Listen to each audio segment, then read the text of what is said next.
Cool, so I made a really big mistake there. Hello, my name's Darryl Powis and welcome to this week's fretboard lesson.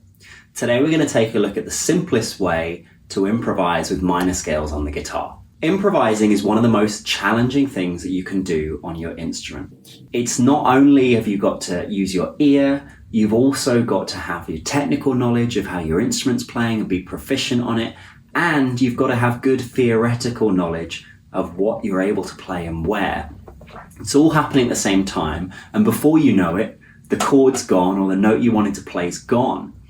And it can be very difficult. And I think on the guitar we have unique challenges for this instrument too, because we've got to cross strings and there's all sorts of difficult things that happen. So today we're going to talk about how you can simplify in some of the areas so that you can really shine in the other ones. Now, on the guitar, the area which I think gets the most attention is often our fretboard visualization, or that kind of theoretical knowledge of what's happening. Why do I say so? Well, if you've ever learned a scale that's crossing strings, whether that's the minor pentatonic or the full minor scale,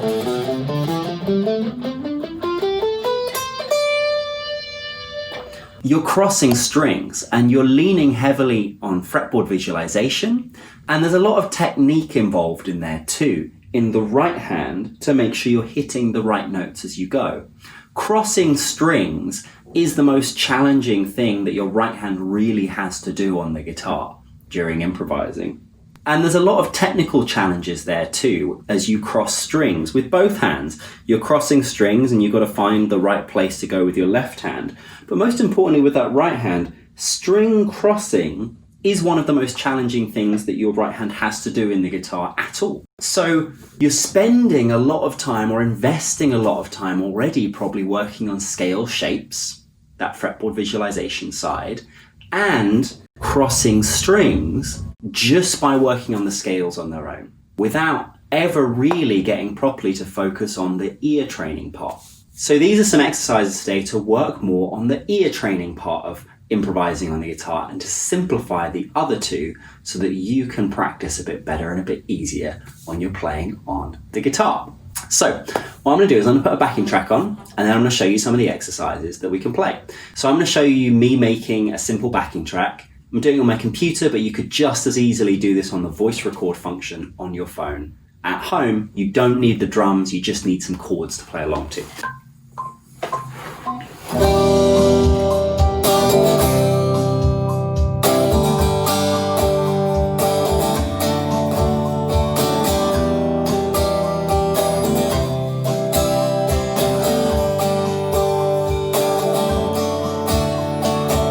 So today what I'm going to do is I'm going to play along to a backing track, and I'm going to try and simplify some of the areas on my guitar playing so that I can focus more on using my ear and improving that part of my playing. Now, how do we do that? Well, the simplest way to improvise on the guitar is on a single string. Now, even if you think you're pretty good at playing across multiple strings, I have some ways to make this a bit more challenging as you go. So the first thing we need to know is we need to know how we play on a single string. We need to know our single string minor scales, which I consider level 1, the most basic way that you should know any scale is on a single string. There's so many problems with if you don't know on a single string that you run into later on that you end up having to go back. So first thing I'm going to do is I'm going to show you what that scale is, and then we're going to jump on and we're going to talk about improvising on that single string scale and practicing it. Okay, so if I'm playing E minor on a single string, we're in E minor today, what I want to do is make sure I've got an E note. So anywhere I have an E note, this rule applies. So I'm going to do on the top string and 2 frets up, then 1 fret up from there.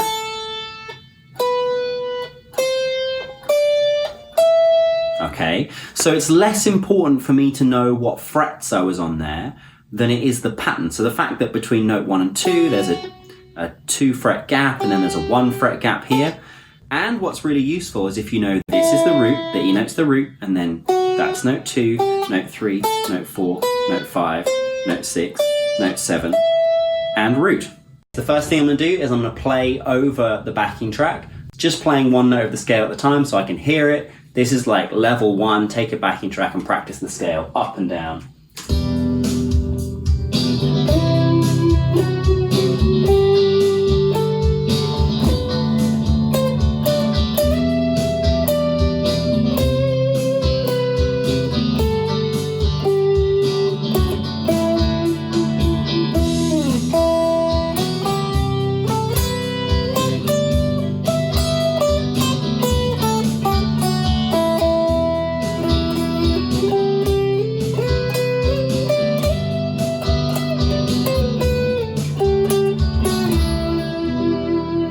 Okay, so I was jumping strings a little bit there, but it's the same formula no matter what set of strings I go to. Whether I'm on the G string and I start with my E note here, or on the B string and I have my E note here, or I'm on the high E string and I've got the open. Those are all the same notes. Just getting used to playing the scale up and down with the backing track, that's step 1, and it gets you used to where your fingers should be on the guitar. Now, on the guitar, there's all the different E notes. So you could stay at level 1 just learning where those root notes are and how to play that single string scale for a while. But we don't have to stay there forever because there is also a level 2 to this that we can start working with. So level 2 is to begin really jumping around and trying to use your ear to match notes that sound good in the chords as we're going. So let's try that now.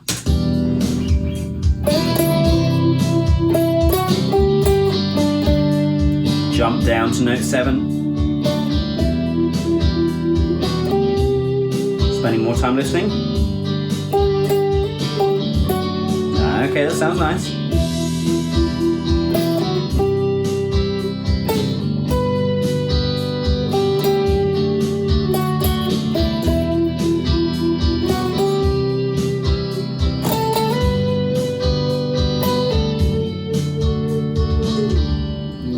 So really trying to listen to the track and capture, oh, okay, I'm on this chord. How does this note sound? Does this note sound good? Do I like the sound of it? And to do that, you might want a slower backing track than I've made today. You might want to take each one of those chords for a longer period of time so you can really hear how it sounds. But it's really important being able to play those single string scales and land on notes that sound good. I don't think you'll ever get better at it than you are on single string scales. So you can learn all the scale patterns you want. If you can't do it on a single string, I don't know for sure, but I don't think you would ever get better than you would on a single string because you've removed the other difficult things and it's really just a raw version of how good is my ear at matching up with the sounds I'm hearing. Now, level number 3 with this. Okay, so level number 3, what tends to happen when people work on single string scales is you do them enough and you end up getting finger patterns for them, or you get used to playing it with one finger. So you can see with mine, I'm pretty comfortable with my first finger.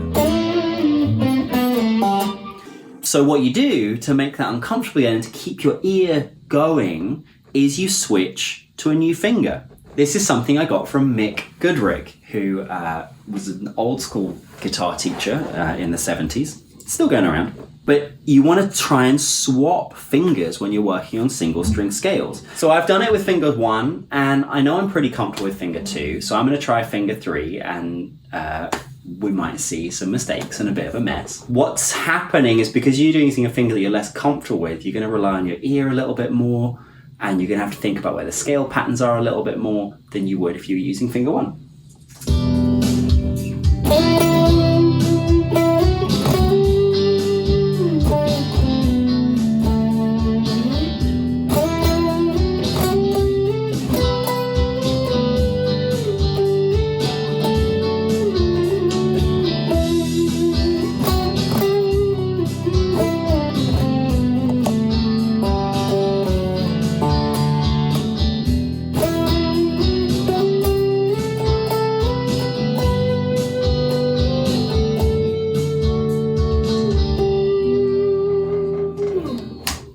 Cool, so I made a really big mistake there.